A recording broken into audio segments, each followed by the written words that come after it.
يا أيها المزمل قم الليل إلا قليلا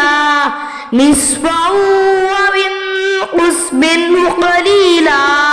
أو زد عليه ورتل القرآن ترتيلا إنا سنلقي عليك قولا ثقيلا إن ناشئة الليل هي أشد وطئا وأقوم قيلا إن لك في النهار سبحا طويلا واذكر اسم ربك وتبتل إليه تبتيلا رب المشرق والمغرب لا إله إلا هو فاتخذه وكيلا واصبر على ما يقولون واهجرهم هجرا جميلا وذرني والمكذبين أولي النعمة ومهلهم قليلا إن لدينا أنكالا وجحيما وطعاما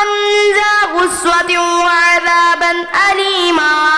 يوم ترجف الأرض والجبال وكانت الجبال كثيبا مهيلا إنا أرسلنا إليكم رسولا شاهدا عليكم كما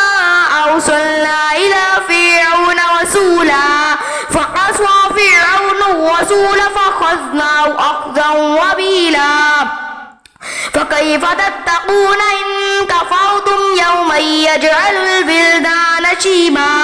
السماء منفطر به كان وعده مفعولا إن هذه تذكرة فمن شاء اتخذ إلى ربه سبيلا إن ربك يعلم أنك تقوم أدنى من ثلثي الليل ونصفه وثلثا وطائفة من الذين معك والله يقدر الليل والنهار علم أن لن تحصوا فتاب عليكم فاقرؤوا ما تيسر من القرآن علم أن سيكون منكم مرضى وآخرون يضربون في الأرض يبتغون